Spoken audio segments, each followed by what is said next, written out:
When you're dealing with sick monkeys, sick primates, please do yourself a favor and take your monkey to an exotic vet. Do not lend your ears out to anybody in the monkey community and say, yeah, you just do this, go and buy this and go and buy that. You don't know what you're treating.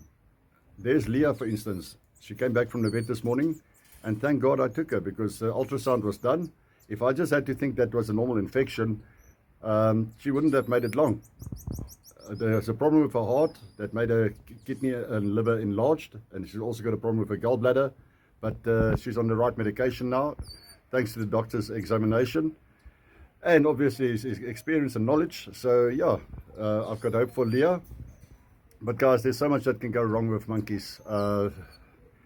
Where can I start? Kidney failure, liver failure, heart problems, enlarged hearts, hearts is beating too slow. There's Buddha, for instance. Buddha is a marmoset. He's 15 years old. 6 years ago, he was diagnosed with enlarged heart.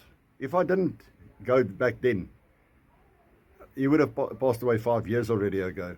So he's been with us 6 years on that medication. So the point I'm trying to make is make sure of the facts. Go to your doctor. You love your monkey. You're passionate about your monkeys. Do not take chance and say, okay, don't worry, we'll go tomorrow. Tomorrow might be too late. So guys, do the right thing and do not lend your ears out to anybody. Thanks a lot, guys.